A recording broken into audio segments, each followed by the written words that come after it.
Welcome back. Today we are joined by Professor John Bienvenue à nouveau. Aujourd'hui, nous recevons le professeur John Mearsheimer pour discuter d'un excellent discours que vous avez récemment prononcé au Parlement européen sur l'avenir sombre de l'Europe. Merci beaucoup d'être revenu parmi nous. C'est toujours un plaisir, Glenn. Donc encore une fois, vous vous êtes rendu en Europe pour expliquer pourquoi un avenir radieux ne nous attend pas. Mais selon vous, quelles sont les sources de cet avenir sombre qui nous guette?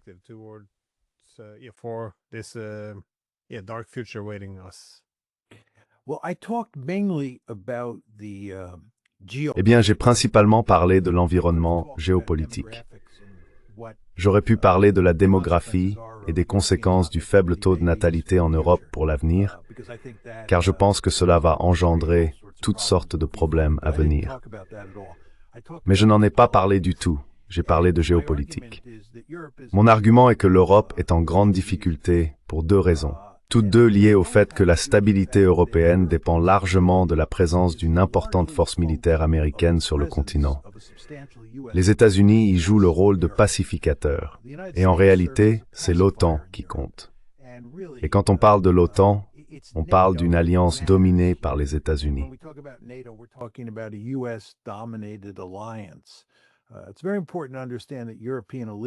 Il est très important de comprendre que les élites européennes, depuis très longtemps, ont compris qu'il était essentiel de maintenir l'OTAN intacte. Ce qui revient à dire qu'il est important de garder les États-Unis profondément engagés en Europe, car nous jouons le rôle de pacificateur. Nous empêchons les Européens de se battre entre eux.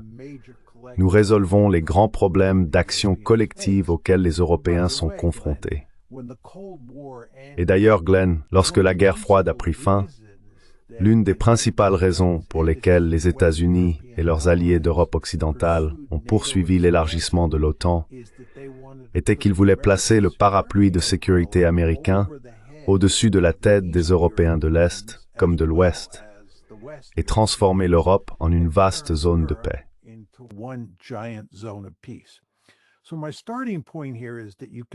Mon point de départ ici est qu'il ne faut pas sous-estimer l'importance, pour les Européens et pour la stabilité de l'Europe, de maintenir l'engagement profond des États-Unis sur le continent européen. Or, ce que j'ai dit dans le discours, c'est qu'il existe deux forces qui s'opposent au maintien de la présence américaine en Europe. La première est qu'il y a eu un profond changement dans la répartition du pouvoir au sein du système international. Comme nous nous en souvenons tous, durant les années 1990 et approximativement les 20 premières années de ce siècle, nous avons vécu dans un monde unipolaire. Et dans ce monde unipolaire, les États-Unis pouvaient aisément maintenir des forces de grande envergure en Europe.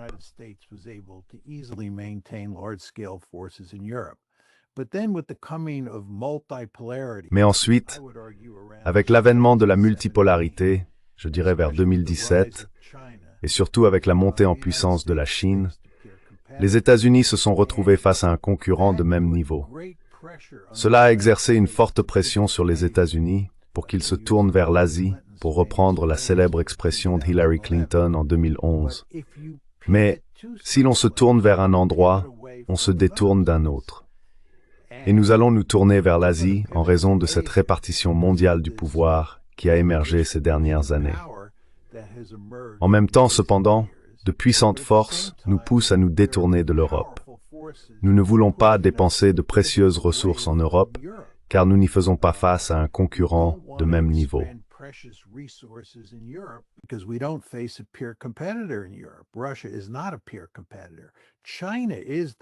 La Russie n'est pas un concurrent de même niveau. La Chine, elle, l'est. Par conséquent, il existe une puissante contrainte structurelle qui pousse les États-Unis à transférer des ressources de l'Europe vers l'Asie de l'Est. Cela va à l'encontre du besoin, ou plutôt, cela réduit la probabilité que le pacificateur américain reste en Europe. C'est donc la première force qui s'oppose à notre maintien significatif en Europe.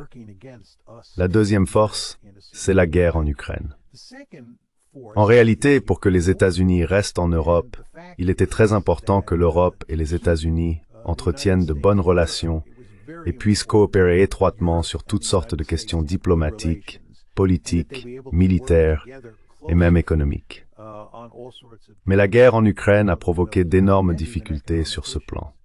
But the Ukraine war has caused huge problems on that front. And as we can see in the recent negotiations, Et comme nous pouvons le constater dans les récentes négociations, les Européens s'opposent aux États-Unis sur la manière de gérer la question ukrainienne.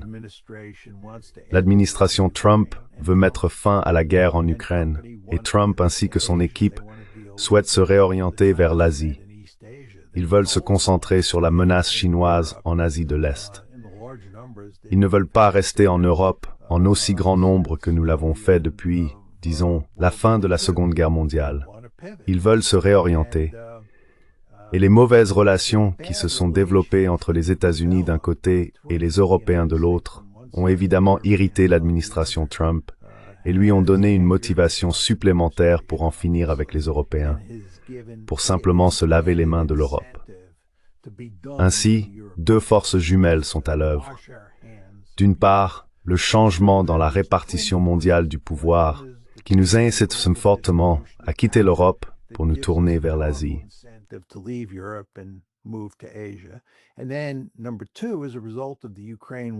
Et ensuite, deuxièmement, à la suite de la guerre en Ukraine, on observe une détérioration des relations politiques ou diplomatiques entre les États-Unis et l'Europe, ce qui nous incite davantage à quitter l'Europe et à la laisser assurer sa propre sécurité. Mon argument est que cela n'est pas dans l'intérêt de l'Europe. Et le dernier point que je voudrais aborder, et nous pourrons en discuter davantage, est que les Européens, les Américains et les Ukrainiens n'atteindront jamais un accord de paix significatif concernant l'Ukraine. Cette guerre se réglera sur le champ de bataille. On aboutira à un conflit gelé, et les relations entre l'Europe et la Russie seront empoisonnées pour un avenir prévisible. Ces relations empoisonnées créeront évidemment une situation de grande instabilité en Europe. Ainsi, l'avenir de l'Europe semble assez sombre sur le plan géopolitique.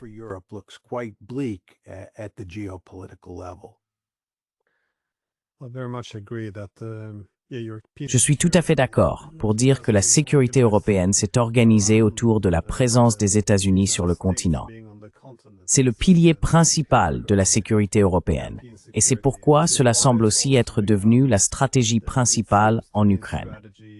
Pour les Européens, tout accord ou toute stratégie consiste à se demander comment pouvons-nous impliquer davantage les Américains dans cette guerre. L'hypothèse est que si nous obtenons un engagement ferme, la volonté de l'Amérique de rester dans cette guerre, cela mènera d'une manière ou d'une autre à la victoire, car les États-Unis disposent de ressources infinies et de toutes les capacités nécessaires. Cela semble être l'hypothèse. Mais nous nous retrouvons aussi dans un récit étrange, car nous devons dire que les Russes essaient de convaincre les Américains que la Russie est un adversaire stratégique des États-Unis.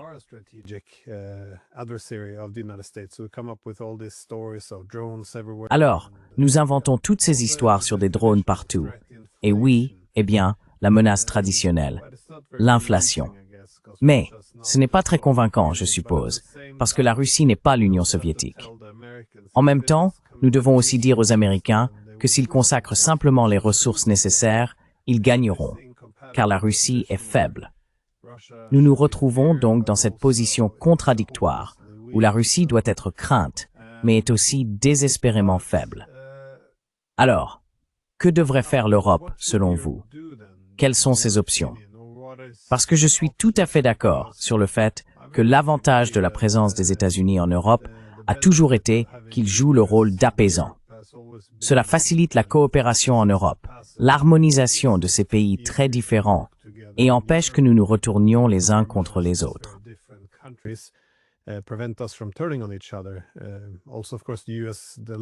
De plus, bien sûr, les États-Unis offrent une sécurité à bas coût. Ils proposaient autrefois des accords commerciaux très avantageux. Vous savez, ceux qui s'y opposaient soulignaient toujours le fait que nous devenions trop dépendants d'un rival extérieur pour maintenir l'alliance. Mais que la présence américaine en Europe soit une bonne ou une mauvaise chose semble hors de propos. L'époque, comme vous l'avez dit, touche à sa fin. les États-Unis disposent d'un pouvoir relativement moindre et leurs intérêts ainsi que leur attention stratégique se déplacent. Alors, que peut réellement faire l'Europe à ce stade si nous acceptons la réalité, à savoir que, dans un monde multipolaire, l'Amérique aura d'autres priorités pour ses ressources plus limitées?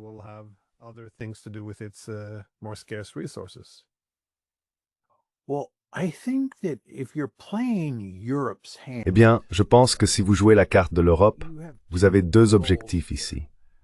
Le premier est de mettre fin à la guerre avec la Russie et de faire tout ce qui est possible pour éviter d'entretenir des relations empoisonnées à l'avenir. Je veux dire, laissons de côté les États-Unis un instant. Si l'on réfléchit aux relations entre la Russie et l'Europe aujourd'hui et à ce qu'elles risquent de devenir à l'avenir, il est difficile d'imaginer autre chose que des relations empoisonnées. Les Russes auront de très fortes incitations à semer le trouble en Europe.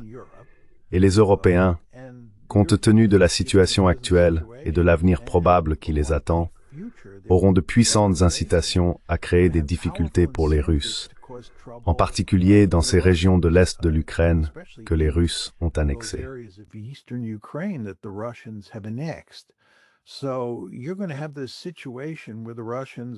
Vous allez donc vous retrouver dans une situation où les Russes et les Européens chercheront tous deux à se causer toutes sortes d'ennuis.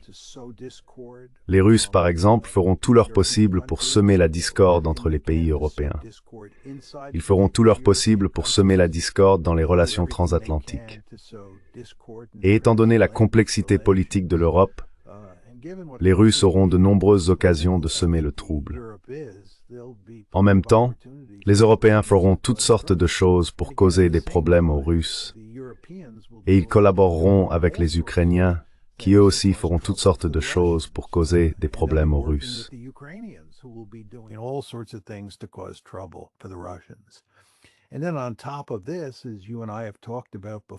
Et puis, par-dessus tout cela, comme nous en avons déjà parlé, il existe en Europe de nombreux points de tension où une guerre ouverte pourrait éclater entre un pays européen ou plusieurs pays européens et la Russie. Si l'on pense à l'Arctique, la Baltique, Leningrad, la Biélorussie, la Moldavie et la mer Noire, sans parler de la guerre en Ukraine qui pourrait reprendre une fois qu'elle sera devenue un conflit gelé, c'est toujours une possibilité. Il y a donc ici de nombreux foyers de tension inscrits dans ce contexte géopolitique empoisonné, ce qui à mon avis est très inquiétant. Ce que je veux te dire, Glenn, c'est que du point de vue européen, les Européens ont tout intérêt à modifier fondamentalement leurs relations avec la Russie. Est-ce possible à l'heure actuelle? La réponse est non, et c'est pourquoi l'avenir est si sombre sur ce plan.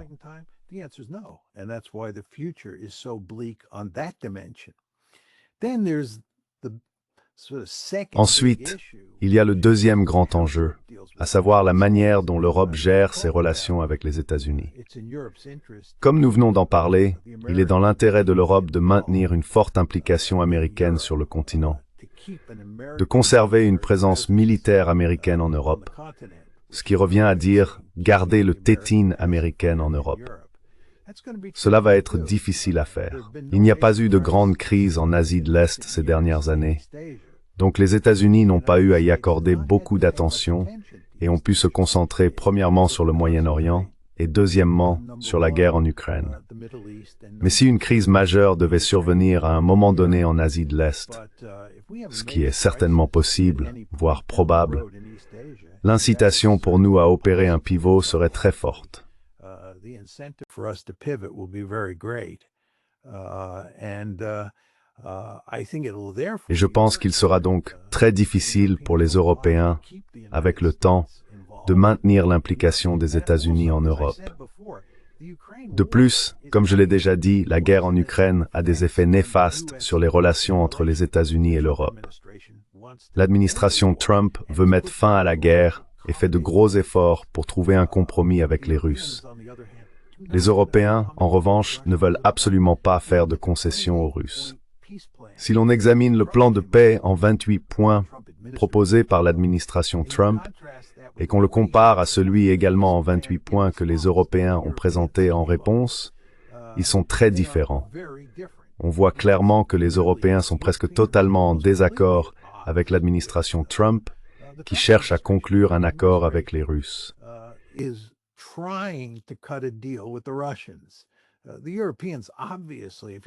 Les Européens, évidemment, si l'on regarde leur plan en 28 points, n'ont aucun intérêt à conclure un accord avec les Russes. Et Trump est donc très en colère contre les Européens, tout comme il l'est contre les Ukrainiens.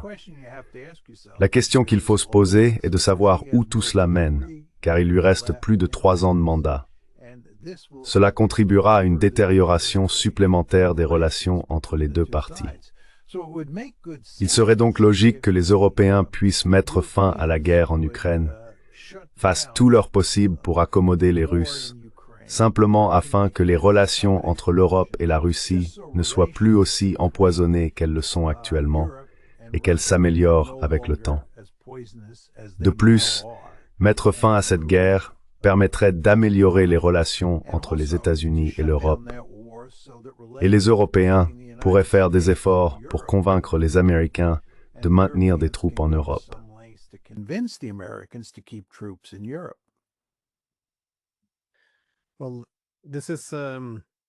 Eh bien, il semble que depuis les années 1990, nous ayons toujours été conscients de l'opposition de la Russie aux efforts visant à créer une Europe sans elle. Mais l'intention, je pense, ou la solution, a toujours été d'aller de l'avant, que ce soit à propos de l'élargissement de l'OTAN, de la défense antimissile, de quelque aventure militaire ou d'une révolution de couleur. L'hypothèse a toujours été que la Russie devrait s'adapter à de nouvelles réalités. Alors nous le faisions simplement, nous le présentions aux Russes, et ensuite, vous savez, ils devaient s'adapter. Et plus nous devenions forts, plus l'hégémon collectif grandissait, plus il était probable que les Russes devraient s'adapter, étant donné que c'est le seul jeu possible.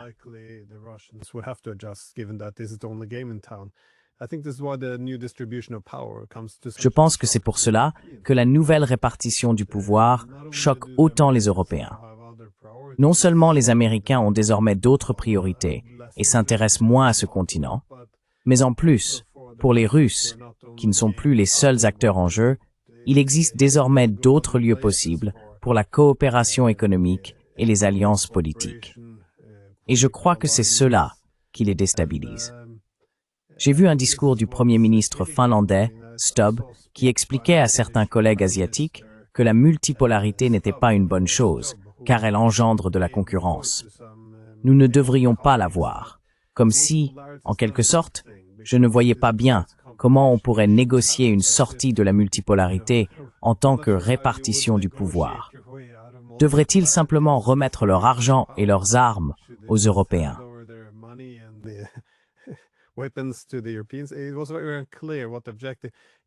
Ce n'était pas très clair quel était l'objectif. On dirait presque que cette pensée normative, un peu utopique, est placée au-dessus de tout.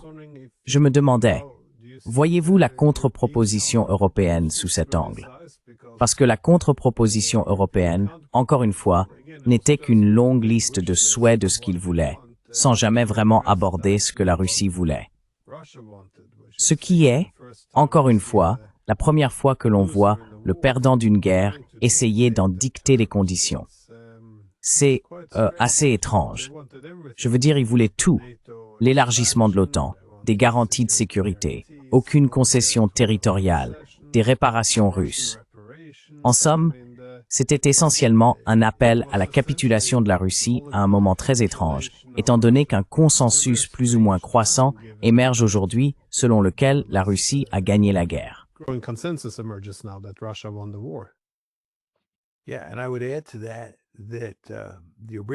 Oui, et j'ajouterais à cela que la proposition initiale de Trump, le premier plan en 28 points, prévoyait une armée ukrainienne limitée à 600 000 soldats. Cela aurait été inacceptable pour les Russes, mais la proposition européenne fixait la limite à 800 000 soldats, ce qui montre clairement que les Européens avançaient un plan dont ils savaient qu'il serait inacceptable pour les Russes. Cela n'allait nulle part, mort-né, comme on dit souvent. Je ne suis pas sûr de ce qui se passe ici. On pourrait soutenir que les Européens veulent poursuivre la guerre puisqu'ils y sont désormais profondément engagés. Les soldats européens, eux, ne meurent pas. European soldiers are not dying. Et ils pensent qu'il est logique d'essayer de tenir bon, de garder les Américains impliqués, et qu'à un moment donné, les Russes abandonneront, parce que les Russes souffrent énormément. Mon Dieu, les pertes que subissent les Russes sont tout simplement incroyables. Comment ils peuvent continuer au jour le jour est difficile à comprendre. C'est leur point de vue, qui n'a absolument aucun rapport avec la réalité. Je veux dire, c'est juste, vous savez, insensé. Il suffit de lire les récits des batailles qui se déroulent à Pokrovsk. Les Russes ne perdent pas un nombre énorme de soldats, ils en perdent un petit nombre. Regardez simplement comment les batailles dans ces villes sont menées.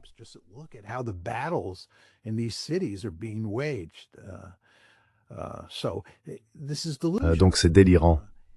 Maintenant, je pense qu'il est très important de souligner, Glenn, que ce que les Européens et les Américains ne comprennent pas, c'est que cette guerre est existentielle pour les Russes. Les gens en Occident pensent que les Russes ont déclenché cette guerre parce qu'ils ont une tendance impérialiste, qu'ils voulaient conquérir du territoire en Ukraine, faire de l'Ukraine une partie d'une grande Russie, et ils n'ont pas réussi. Mais nous pensons que nous pouvons conclure un accord où ils obtiendraient un peu de territoire, qui serait satisfait et que l'histoire s'arrêterait là. C'est ainsi que nous voyons les choses. Mais ils ne comprennent pas que ce n'est pas ainsi que les Russes voient la situation.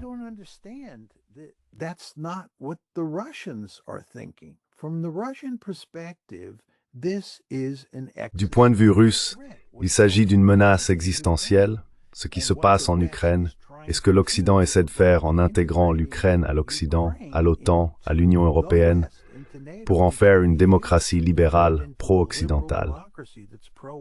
C'est tout simplement inacceptable pour les Russes. C'est une menace existentielle. Ils la perçoivent comme une menace pour leur survie. Cela signifie qu'ils ne vont pas faire de compromis sur leurs exigences pour mettre fin à la guerre. Vous savez, on lit souvent que les gens en Occident reconnaissent que les exigences de la Russie n'ont pas changé. Elles sont les mêmes depuis le début de la guerre. Eh bien, cela veut dire quelque chose. Cela montre qu'il s'agit d'une menace existentielle du point de vue russe.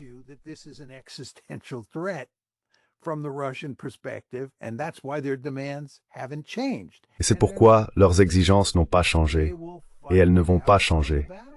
Ils régleront cela sur le champ de bataille. Poutine a clairement indiqué qu'il préfère en réalité mener ce combat sur le champ de bataille plutôt que d'essayer de le résoudre diplomatiquement.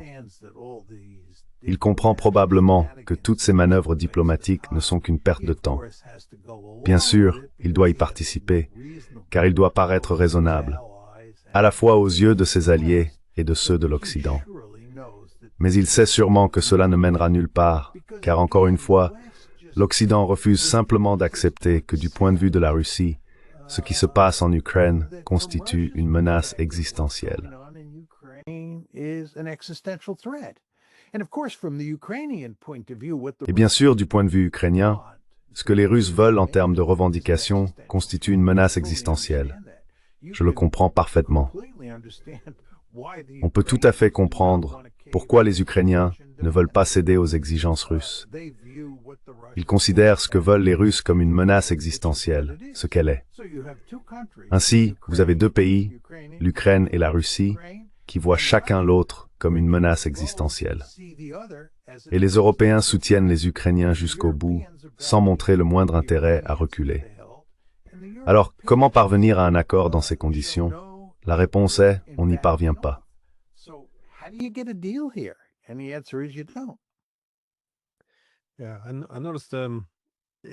Oui, j'ai remarqué. Il me semble que le fait de ne pas reconnaître qu'il s'agit d'une menace existentielle pour les Russes est vraiment au cœur de certains de nos problèmes et de nos illusions. Parce que si cette question était abordée, soudainement, toutes nos stratégies devraient être repensées. Mais malgré tout, le slogan depuis le début a toujours été « Si la Russie quitte l'Ukraine, alors la guerre est terminée ». Mais toute cette logique s'effondre si l'on reconnaît que non, en réalité, si l'OTAN entre en Ukraine, La guerre est loin d'être terminée pour les Russes.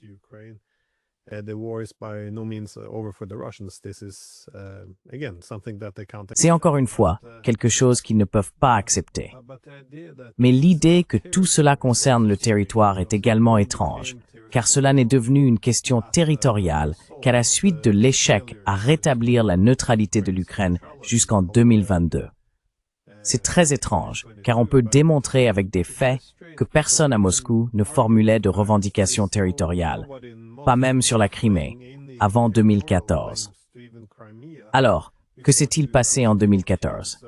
Pourquoi, soudainement, un jour, Poutine se serait-il réveillé en voulant restaurer l'Union soviétique ou l'Empire russe? Non, bien sûr que non. C'était le renversement de Yanukovych.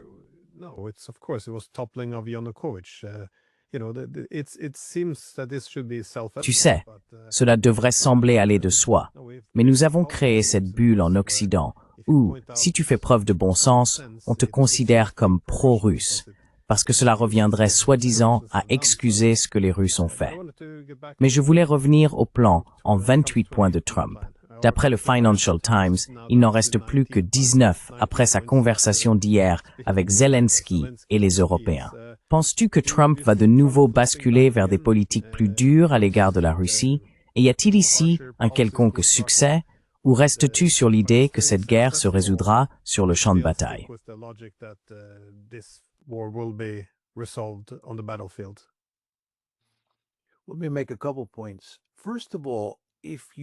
Permettez-moi de faire quelques remarques. Tout d'abord, si vous regardez le plan initial de 28 points de Trump, il y a en réalité 3 plans ici. Il faut être clair pour les téléspectateurs sur ce qui se passe. Il y a le plan de 28 points que l'administration Trump a présenté pour lancer le processus. Ensuite, les Européens ont répondu avec leur propre plan de 28 points.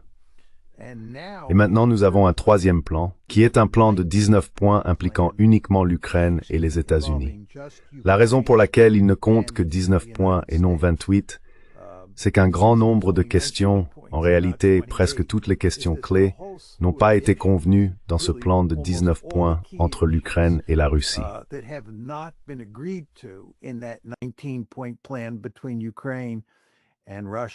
Et le président Trump et le président Zelensky vont soit se rencontrer dans le bureau ovale, soit parler au téléphone pour régler ces questions litigieuses. Ce sont les 3 plans qui circulent actuellement.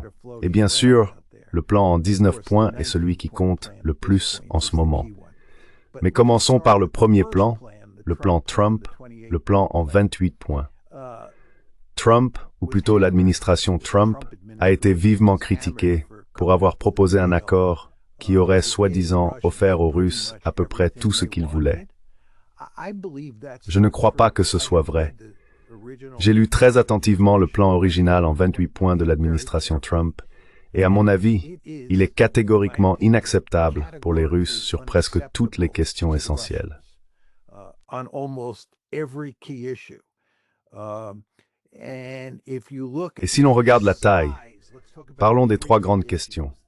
La taille de l'armée russe et la taille initiale de l'armée ukrainienne autorisée dans le plan initial en 28 points du président Trump.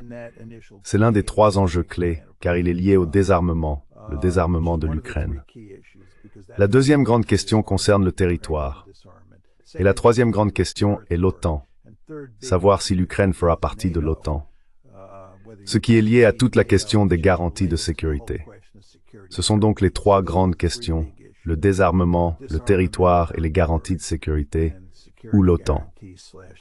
En ce qui concerne la taille de l'armée ukrainienne, le plan Trump indique qu'elle peut compter 600 000 soldats.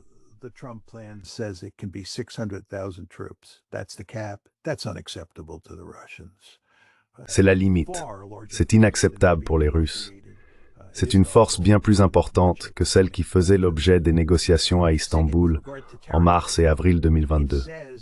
Deuxièmement, en ce qui concerne le territoire, il est dit que l'Occident reconnaîtra le contrôle de facto de la Russie sur le Donbass. Et bien sûr, on demandera aux Ukrainiens d'évacuer les zones du Donbass qu'ils contrôlent actuellement. Mais ces zones du Donbass que l'Ukraine abandonnera seront transformées en zones démilitarisées. Il est donc très important de comprendre ce qui se passe ici. Il ne s'agit pas d'une reconnaissance de jure, comme l'exigent les Russes, c'est une reconnaissance de facto.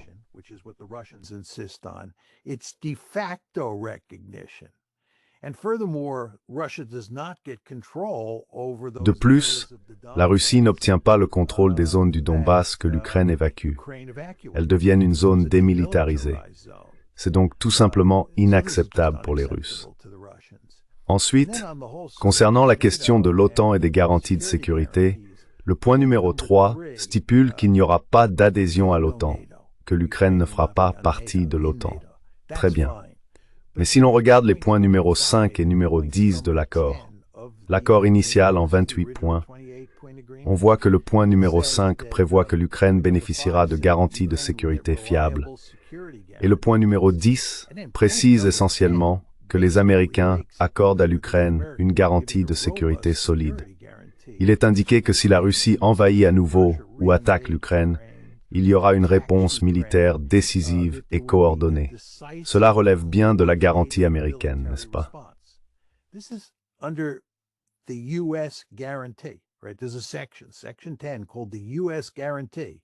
Il y a une section, la section 10, appelée la garantie des États-Unis.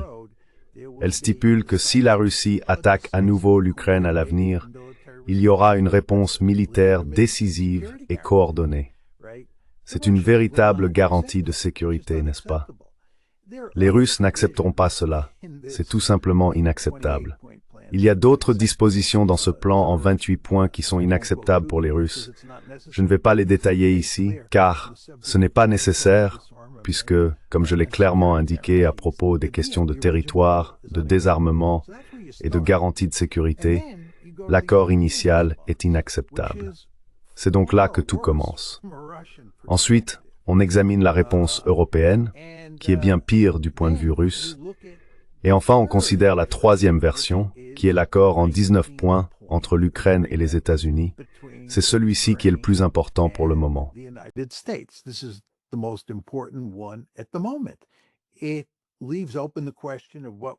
Cela laisse ouverte la question de ce qui sera fait en matière de garantie de sécurité. Cela laisse ouverte la question de ce qui sera fait en matière d'adhésion à l'OTAN. Cela laisse ouverte la question de ce qui sera fait concernant le territoire. Et le seul sujet sur lequel ils doivent dire quelque chose est le désarmement. Comme je l'ai déjà dit, nous avons apparemment accepté de lever la limite de 600 000 soldats, ce qui va conduire à un chiffre de l'ordre de 700 000 ou 800 000, catégoriquement inacceptable pour les Russes. Donc, l'idée que les Ukrainiens et les Américains élaborent maintenant un accord qui dépendait d'ailleurs des Européens, mais que les Ukrainiens et les Américains vont trouver un accord qui satisfasse les Russes, auquel les Russes accepteraient de se rallier, me paraît extrêmement improbable. Zelensky n'accepterait jamais un accord qui rendrait les Russes heureux.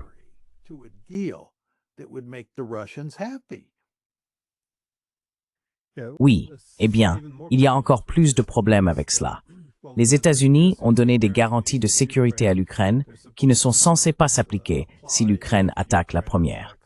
Cependant, sous un dirigeant politique comme Joe Biden, par exemple, il est très difficile d'imaginer qu'un dirigeant occidental admette que c'est l'Ukraine qui a attaqué en premier. Pendant cette guerre, nous avons vu, par exemple, la centrale nucléaire de Zaporizhzhia être attaquée à plusieurs reprises. Et chaque fois, nos dirigeants politiques et les journalistes affirment que c'est probablement la Russie qui s'attaque elle-même. Je veux dire, il est très difficile de voir une quelconque condamnation dirigée contre l'Ukraine, car cela risquerait d'être perçu comme un soutien à la Russie.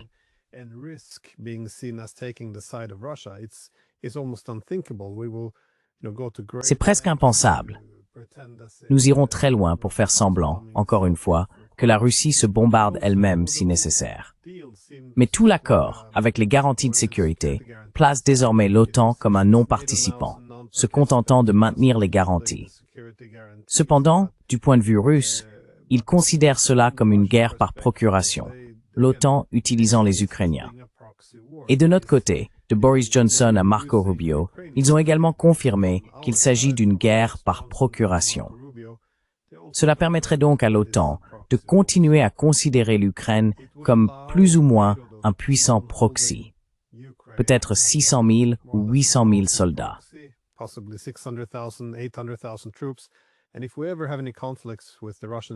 Et si nous devions un jour avoir des conflits avec les Russes à l'avenir, et vous avez mentionné d'autres points de tension possibles, alors nous pourrions toujours réactiver l'Ukraine. Il est donc très difficile d'imaginer que les Russes acceptent d'avoir cette épée suspendue au-dessus de leur tête à l'avenir, en espérant que l'OTAN ne l'utilisera pas contre eux. Et les Européens eux-mêmes ne cachent pas vraiment le fait qu'ils ne veulent pas la fin de cette guerre. Il se pourrait donc que la guerre reprenne plus tôt que prévu. Il est très difficile de comprendre pourquoi il n'y a aucun intérêt à trouver un terrain d'entente, car je suis d'accord, les Ukrainiens auraient besoin d'une certaine garantie. Ils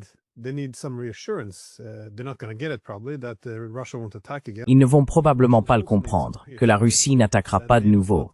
Mais les Russes ont aussi besoin d'être rassurés sur le fait que l'OTAN n'ira pas en Ukraine pour relancer le conflit. Il n'y a toutefois aucun réel intérêt à essayer de trouver un terrain d'entente. Cela m'amène à ma question. Comment évaluez-vous le plan de Trump pour la suite? Va-t-il essayer de rapprocher progressivement Zelensky de l'acceptation de ce projet principal? Va-t-il ignorer les Européens et compte-t-il sanctionner les Russes pour les rallier à sa position? Comment le voyez-vous avancer à partir de maintenant?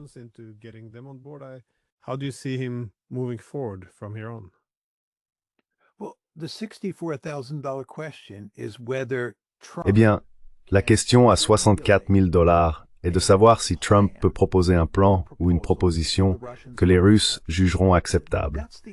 C'est la seule question vraiment intéressante à ce stade.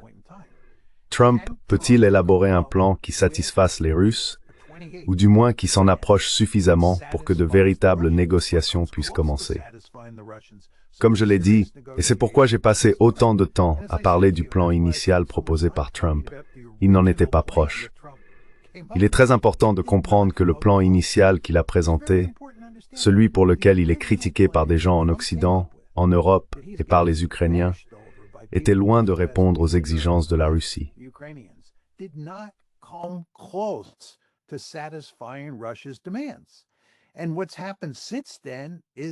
Ce qui s'est passé depuis, c'est qu'il est revenu sur ses positions. L'idée qu'il puisse avoir des conversations téléphoniques avec Zelensky ou se rencontrer à la Maison-Blanche pour élaborer un plan qui satisferait les Russes n'est pas un argument sérieux. Cela n'arrivera tout simplement pas. Trump n'est pas assez habile et ne dispose pas du capital politique nécessaire pour y parvenir. Il n'y aura donc pas d'accord que les Russes accepteront. Cette affaire se réglera sur le champ de bataille. Je trouve toutes ces négociations maladroites, insensées, difficiles de comprendre ce que les gens ont en tête.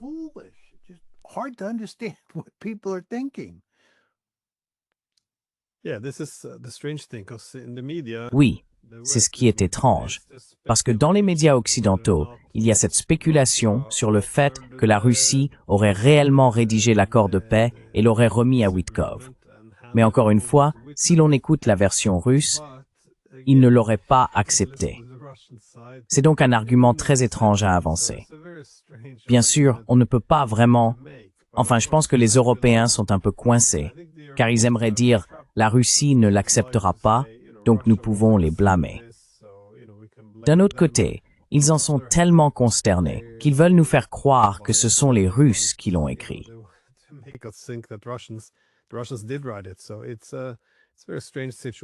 C'est donc une situation très étrange dans laquelle se trouver. Mais encore une fois, si nous voulons comprendre ce que les Russes accepteraient réellement dans un accord de paix, puisqu'ils ne cessent de dire qu'il faut s'attaquer aux causes profondes, quelles seraient ces causes profondes en termes de traduction dans un véritable accord de paix? Je me demande simplement, si nous partons du point de vue russe, existe-t-il une voie, quelle qu'elle soit, vers une solution diplomatique à cette guerre? Qu'exigerait un tel accord de paix sur la base des demandes russes visant à traiter les causes profondes? The Russian demands to look at the root causes. Well, 2 points. Because the Russians Eh bien, view 2 points. Ukraine as Les Russes Western considèrent homeland, l'Ukraine comme un bastion occidental à leurs frontières, et comme ils jugent cela inacceptable, ils insistent pour que l'Ukraine ne puisse pas faire partie de l'OTAN et ne bénéficie d'aucune garantie de sécurité significative. Ils exigent également que l'Occident reconnaisse de jure leur annexion des 4 oblasts de l'Est de l'Ukraine, ainsi que de la Crimée. Et les Russes insistent pour que l'Ukraine soit désarmée au point de ne plus représenter une menace offensive pour la Russie. Ce sont des exigences non négociables. Elles ne le sont tout simplement pas. Voilà pour le premier point. Deuxième point, il est très important de comprendre qu'il ne s'agit pas vraiment d'une guerre par procuration.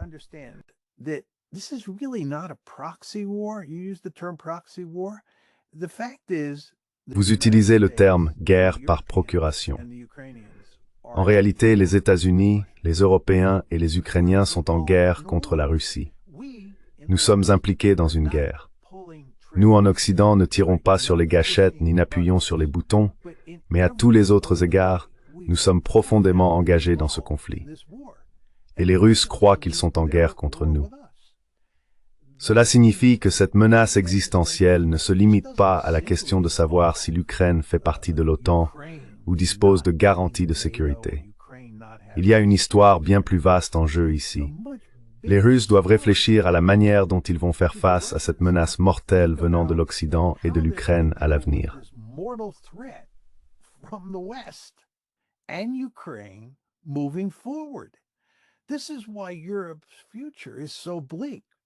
C'est pour cela que l'avenir de l'Europe est si sombre.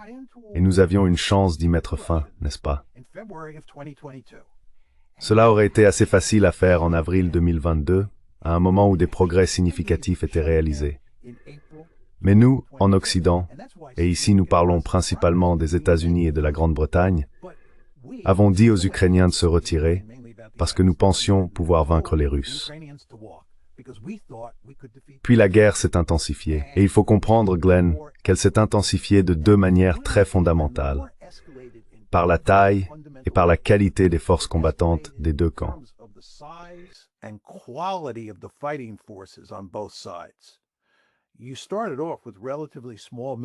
Vous avez commencé avec des armées relativement petites, mais ces armées ont grandi et sont devenues assez redoutables au fil du temps, tant les Ukrainiens que, bien sûr, les Russes. L'armée russe d'aujourd'hui est une force de combat bien plus redoutable, en termes de taille et de qualité, qu'elle ne l'était en 2022, n'est-ce pas? Il y a donc eu ce type d'escalade, une escalade dans la taille et la qualité des forces militaires des 2 côtés, mais aussi une escalade dans les objectifs des 2 camps, n'est-ce pas? Les Russes ne se contentent plus maintenant d'un accord semblable à celui qui était sur la table à Istanbul en avril 2022.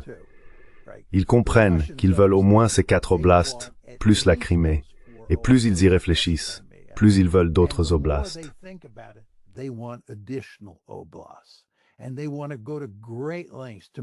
Et ils veulent aller très loin pour s'assurer qu'ils détruisent l'Ukraine, qu'ils en fassent un État croupion dysfonctionnel. Encore une fois, cette guerre est allée bien plus loin qu'elle ne l'était en avril 2022. On aurait pu conclure un accord à ce moment-là. L'idée qu'on puisse facilement en conclure un maintenant, ce n'est tout simplement pas envisageable. Vous avez été, vous, en Occident, nous, en Occident, engagés dans une guerre majeure contre la Russie depuis 2022. Cela fera 6 ans en février. Enfin, 4 ans en février, excusez-moi, 4 ans. C'est, vous savez, comme la Première Guerre mondiale. C'est une guerre énorme. Se retirer de cela, conclure un accord, va être vraiment difficile. Vous savez comment la Première Guerre mondiale s'est terminée? Elle ne s'est pas terminée par un accord. Elle s'est terminée lorsque les Allemands ont abandonné.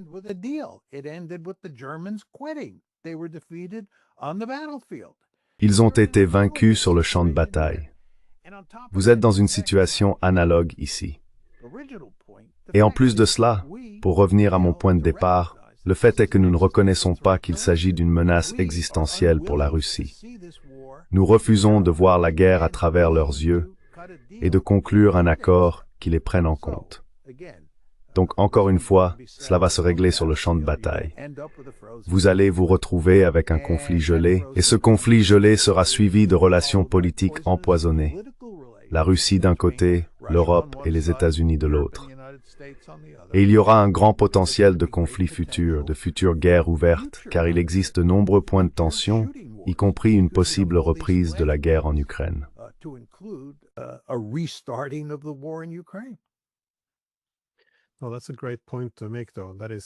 C'est un excellent point à soulever cependant.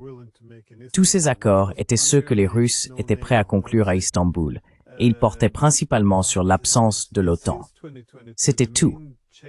Mais depuis 2022, le principal changement, bien sûr, c'est que l'OTAN est entrée en guerre.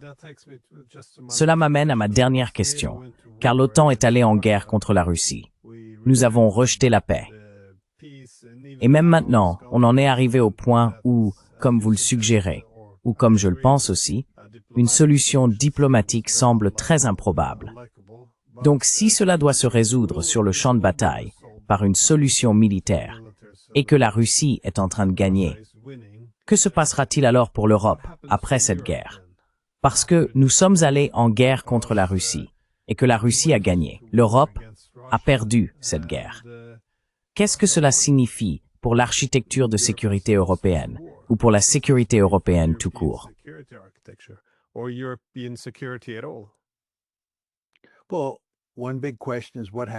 Eh bien, une grande question est de savoir ce qu'il advient du sucette américaine. Si la sucette américaine disparaît ou est fortement réduite, et que les Européens se retrouvent livrés à eux-mêmes, ils devront assurer leur propre sécurité. Et là, on se retrouve face à de vrais problèmes. En laissant de côté les Russes, il y a déjà toute la question de la manière dont les pays européens se rapportent les uns aux autres. Comme tu le sais, Glenn, nous aimons parler de l'Europe comme si c'était une entité politique unique. Mais ce n'est pas le cas. Ursula von der Leyen aimerait le croire et pense qu'elle dirige la politique étrangère de l'Europe. Mais l'Europe est une constellation de pays et ce sont encore des États souverains.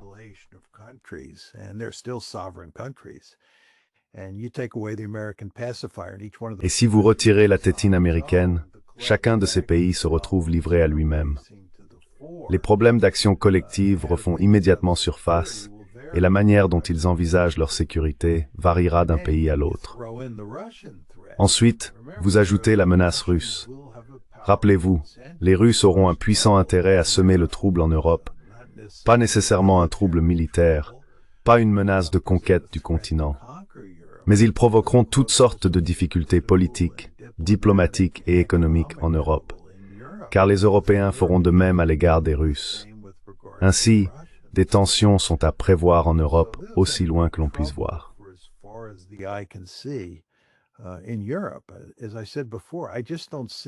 Comme je l'ai déjà dit, je ne vois tout simplement pas comment il pourrait y avoir une issue heureuse pour les Européens, à moins qu'ils ne parviennent à modifier fondamentalement leurs relations avec la Russie, à moins qu'ils ne changent profondément leur manière de penser l'Ukraine, qu'ils concluent un accord sur l'Ukraine, ou qu'ils amènent les Ukrainiens à en conclure un, avec le soutien des Européens puis des Américains, et qu'ils s'efforcent ensuite, au cours des prochaines décennies, d'améliorer leurs relations avec la Russie. C'est le meilleur résultat possible. Mais je ne vois aucune preuve que cela soit en train de se produire ou que cela soit susceptible de se produire. Je pense que c'est exactement le contraire qui va arriver. C'est pourquoi je vous ai dit, et c'est ce que j'ai déclaré dans mon discours au Parlement européen, que l'Europe a, selon moi, un avenir géopolitique sombre.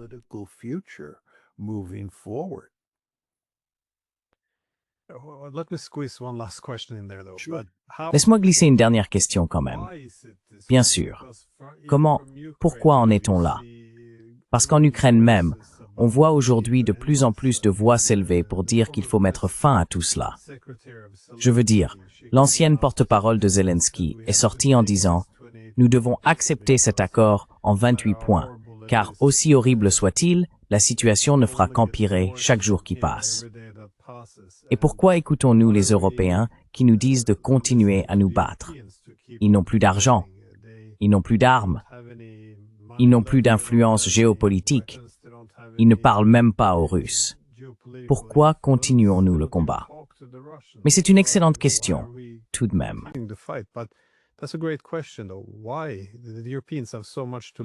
Pourquoi les Européens ont tellement à perdre en poursuivant la guerre contre la Russie? Et encore une fois, nous avons déjà tenté notre chance. Cela a mal tourné. Pourquoi redoublons-nous d'efforts alors qu'il n'y a aucune voie vers la victoire? Je souligne toujours que je comprends très bien ce que font les Américains. Ils ont cherché à affaiblir un rival stratégique. Cela n'a pas fonctionné, alors ils se retirent et laissent la main aux Européens. Je peux comprendre les Ukrainiens. Ils mènent une guerre existentielle. Je comprends les Russes. Eux aussi mènent une guerre existentielle. Mais les Européens, comment se fait-il qu'ils soient les plus obstinés?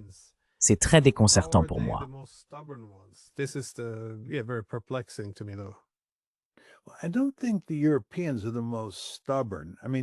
Je ne pense pas que les Européens soient les plus obstinés. Je veux dire, les Ukrainiens sont incroyablement obstinés. On pourrait avancer, comme tu le suggérais, que les Ukrainiens font face à une menace existentielle, contrairement aux Européens. On peut donc expliquer l'obstination des Ukrainiens, mais pas celle des Européens.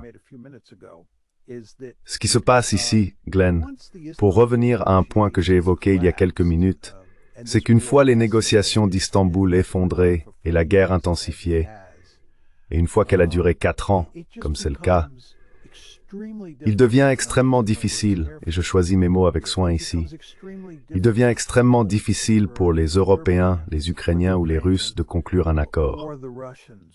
Prenons simplement le point de vue des Russes. Ils comprennent que l'Occident et l'Ukraine représentent une menace mortelle.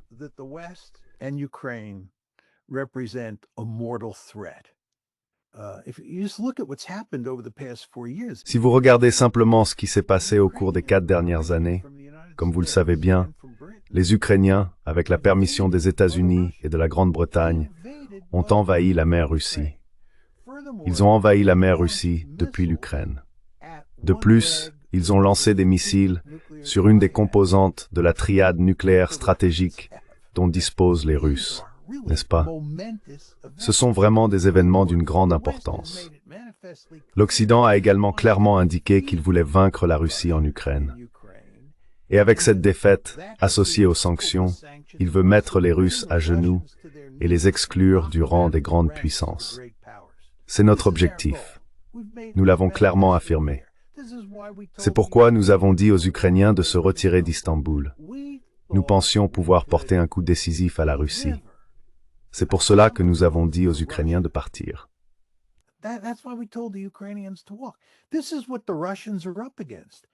Voici à quoi les Russes sont confrontés.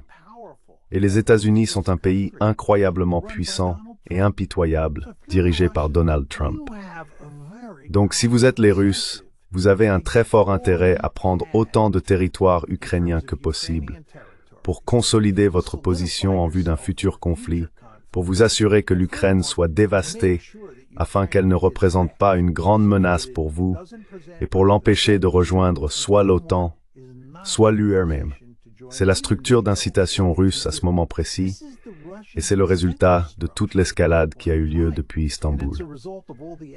Ensuite, si l'on se place de l'autre côté, on peut comprendre, comme nous en avons déjà parlé, du point de vue ukrainien, pourquoi ils ne veulent pas perdre définitivement 4 oblasts, plus la Crimée.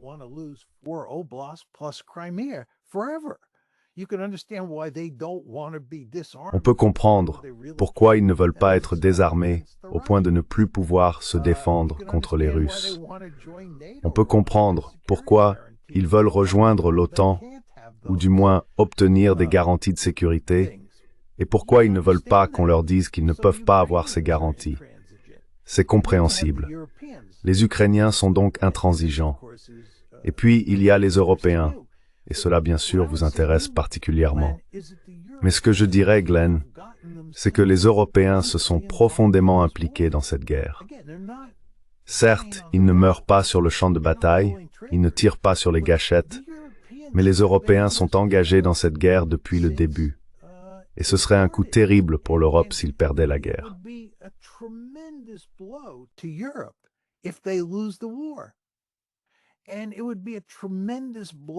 Et ce serait un coup terrible pour l'OTAN s'ils perdaient la guerre. Et encore une fois, l'OTAN représente l'engagement américain envers l'Europe. Si cette guerre conduisait à la désintégration de l'OTAN, cela reviendrait essentiellement à dire que ce serait la fin du rôle de pacificateur des États-Unis en Europe. Les Européens ne veulent pas de cela. Ils veulent gagner cette guerre, ils veulent que ce soit une grande victoire pour l'OTAN, ou au moins une impasse qu'ils puissent ensuite présenter comme une forme de victoire, afin que, vous savez, l'OTAN se sente valorisée, que les Américains restent en Europe, et ainsi de suite. Les Européens sont donc profondément engagés dans cette guerre. Cela nous ramène aux Américains.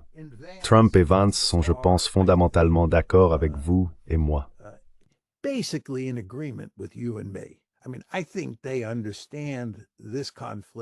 Je veux dire, je pense qu'ils comprennent ce conflit d'une manière très similaire à la nôtre. Je ne les qualifierai pas de loups solitaires, mais il n'y a pas beaucoup de personnes au sein de l'appareil de sécurité national américain qui partagent leur point de vue. Le Congrès est rempli de super faucons. Trump a été entouré de gens comme Keith Kellogg, Marco Rubio et divers autres super faucons. Ainsi, Trump a beaucoup de mal à naviguer dans les eaux pleines d'obstacles à l'intérieur des États-Unis, sans parler du fait qu'il doit aussi gérer les Ukrainiens et les Européens. Et il y a aussi des limites à ce que Trump est prêt à concéder. Il ne peut tout simplement pas conclure un accord qui donnerait aux Russes tout ce qu'ils veulent, car cela finirait par se retourner contre lui dans son esprit.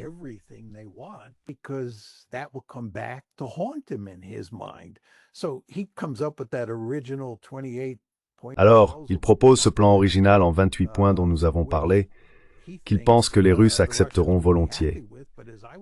Mais comme je le disais, les Russes ne seront pas satisfaits. Donc il ne peut pas se sortir de ce pétrin, n'est-ce pas? Il essaye. Je veux dire, ce n'est pas exactement Machiavel, mais il essaye, et il n'y parvient pas. Et le résultat final, c'est que cette situation va simplement continuer jusqu'à ce qu'il y ait une victoire russe. Une victoire laide sur le champ de bataille, puis une sorte de conflit gelé, suivi de relations politiques empoisonnées entre la Russie d'un côté et l'Ukraine, l'Europe et les États-Unis de l'autre. Je pense, Glenn, que tu m'as déjà entendu le dire, quand on repense à cette décision d'avril 2008 d'intégrer l'Ukraine et la Géorgie à l'OTAN et à ce que cela a entraîné.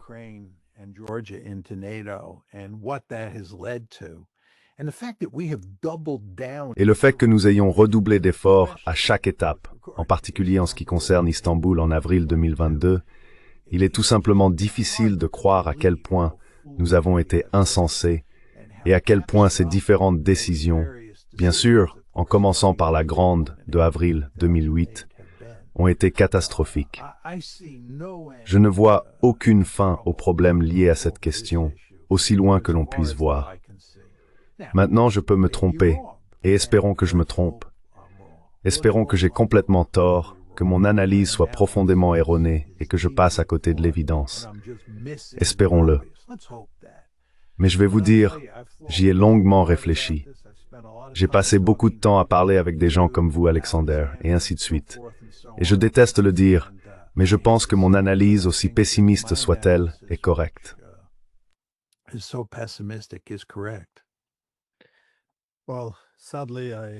Eh bien, malheureusement, je partage aussi votre analyse. Le titre de votre discours, « L'avenir sombre de l'Europe », est tout à fait approprié. Vous dressez en effet un tableau très sombre. Alors John, merci comme toujours. Je sais que tout le monde souhaite avoir un peu de votre temps, donc j'apprécie que vous ayez pris le temps de nous parler. Avec plaisir, Glenn. Merci de m'avoir invité. Et merci de revenir sur toutes ces questions encore une fois, aussi déprimantes soient-elles.